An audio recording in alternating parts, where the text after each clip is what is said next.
Capsule sur la conversion d'unités. Pour débuter, on va parler des préfixes. Vous en connaissez déjà beaucoup. On les utilise pour donner une idée des ordres de grandeur. Donc, si on prend un exemple, par exemple, on pourrait dire un kilomètre, bien, ça équivaut à 1000 mètres, donc 1000 unités, ou 10 à la 3 mètres. Le préfixe est le mot kilo, parce qu'on pourrait dire aussi un kilolitre, ou un kilo-hectare, par exemple. Un autre préfixe que vous connaissez bien, c'est le milli. Donc, un millilitre, ça équivaut à un millième de litre ou 10 à la moins 3 litres. Donc, de garder ça en tête, ça nous aide à faire des conversions d'unités. Il y en a certains qui sont à savoir, vous en connaissez déjà plusieurs, kilo, déci, centi, milli, ça devrait déjà être acquis. Ce que vous devriez peut-être plus apprendre, c'est au niveau du micro et du nano. Pourquoi spécifiquement ceux-là? Parce que dans les analyses que vous allez faire plus tard dans votre travail, il y a souvent des éléments, des microbes, des bactéries, des virus, peu importe, qui vont être dans ces échelles-là de grandeur en concentration dans vos solutions. Donc, c'est à savoir que micro, c'est 10 à la moins 6, donc c'est un millionième, et nano, c'est un milliardième d'unité. Donc 10 à la moins 9. Une fois qu'on sait ça, une fois qu'on se remémore ça, on est capable de faire de la conversion d'ordre de grandeur. Donc, prenons un exemple. Supposons qu'on nous demande de convertir 12 millilitres en litres. Donc, je suis sûre que vous êtes capable de le faire comme ça, à main levée, probablement même dans votre tête, mais c'est important d'être capable de coucher sur papier une démarche, parce que des conversions d'unités vont peut-être en avoir des plus compliquées que celle-là. Donc, on s'entend qu'on s'en sert juste comme exemple. Donc, comment coucher ça sur papier, comment démontrer une démarche dans une situation d'examen, par exemple? On va débuter par notre 12 millilitres et ce qu'on veut au bout de la ligne, c'est que ça devienne des litres. Pour faire ça, on va utiliser ce qu'on appelle un facteur de conversion. Donc, on va toujours multiplier par une fraction.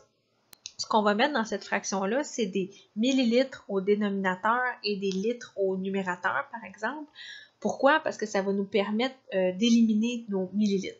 Nous, ce qu'on sait, c'est que on a 1000 millilitres dans un litre.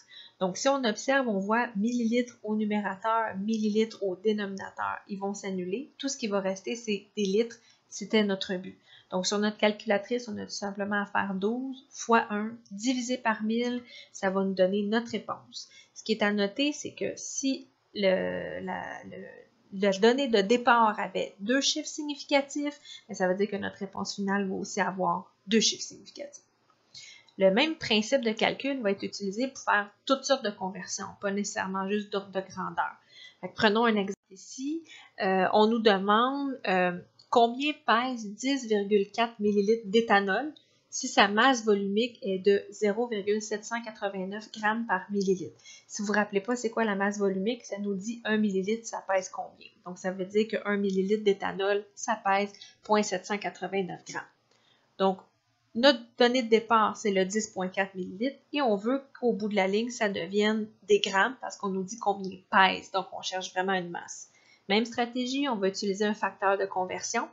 Et comme on a des millilitres et on n'en veut plus à la fin, on va mettre des millilitres au dénominateur pour qu'ils puissent disparaître. Et comme on veut des grammes, il faut faire apparaître des grammes, donc on va les mettre au numérateur. Donc, on voit comme ça qu'au niveau des unités, ça va faire le ménage parfait. Millilitres vont disparaître, grammes vont apparaître. Quel chiffre on va venir mettre dans notre facteur de conversion? Eh bien, si on regarde dans notre question, c'est indiqué que chaque millilitre pèse 0,789 g. Donc là, on est capable de faire tout ça sur calculatrice. 10,4 fois 0,789 divisé par 1. Ça va nous donner notre réponse. Ce qui est important de respecter, c'est que si notre donnée de départ a 3 chiffres significatifs, le résultat final va avoir aussi 3 chiffres significatifs. C'est important de maîtriser les conversions, donc n'hésitez pas à en pratiquer, à noter vos questions s'il y en a et à apporter ça en classe. À bientôt!